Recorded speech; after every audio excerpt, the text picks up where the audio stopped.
What's up? I'm Greenskull here at Gamescom 2014, joined by Zerkovich, Artan for Life from the COD event, and Optical Matrix, and we're about to check out the Xbox briefing and then the games themselves, and it's going to be a lot of fun.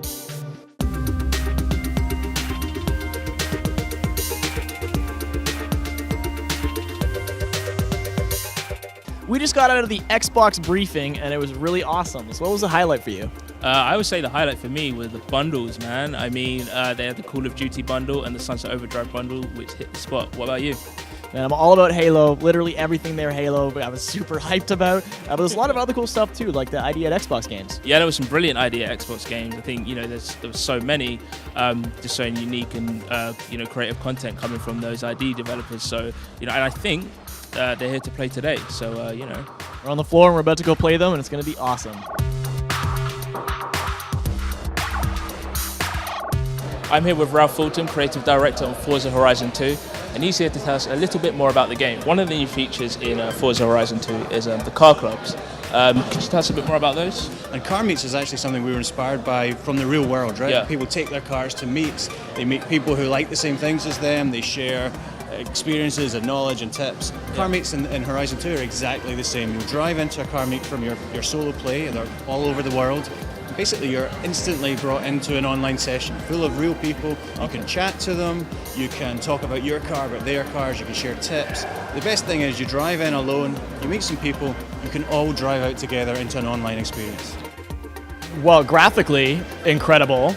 The rain effects here especially, I love rain. Water in games especially is really hard to pull off, so actually seeing all these reflections on the roads and stuff is pretty awesome to see.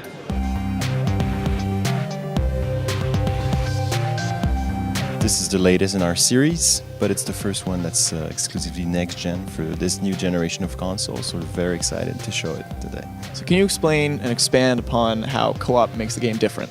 This is a first for us. We had to rebuild our entire technology pipeline in order to achieve that and make sure that everyone could do everything that was previously possible in AC, but with friends. So the next-gen consoles are extremely powerful, and you can have really big cities. Can you talk about the scale for me? So this is the first AC that's actually almost close to one-to-one scale. So for example, we have the Notre Dame Cathedral, which is a massive building in real life, so you can actually now explore it for real. We are able to have seamless interiors. There's no in and out loading where you're transported to some other place. The interiors fit the exteriors, so no, they're not empty shells anymore. So are there any cool new customization options? There are. So this is the first time that any players will be able to choose their own playstyle, meaning that they can customize the main character Arno. Not only is it just visual, but it's also skills, gears, and this affects the gameplay experience as well.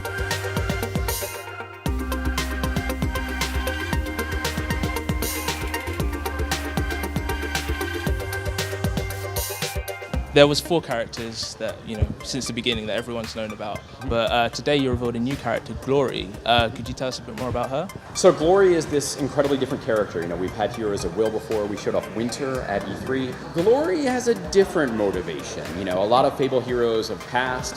How good they are, how, upstanding moral people they are. Yeah. Open a little bit to question.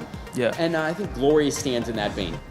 So last year at Gamescom you had the trailer. This year it's playable. What have people's reactions been to Glory? Really great so far, right? Yeah. Gamescom has been the first reveal of this great new hero, Glory. Yeah. And we are giving you this preview sneak peek. She's still a work in progress to an extent. Yeah.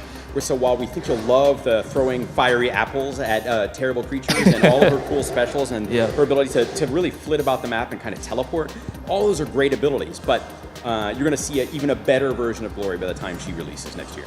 Moving on from heroes, the villain aspect is quite interesting. The villain actually plays a very different game mode to the rest of the heroes. So Yeah. the hero kind of looks like a Fable tradition, third person over the shoulder kind of camera. Yeah. The villain is looking down from above on the whole world. He's not just controlling one thing, he's controlling a whole army of creatures and traps and spells and all these things at his disposal.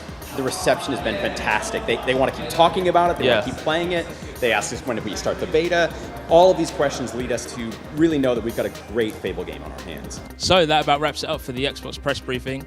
We'll be at the Gamescom venue all week, so don't forget to stick to Upload for all of our Gamescom coverage.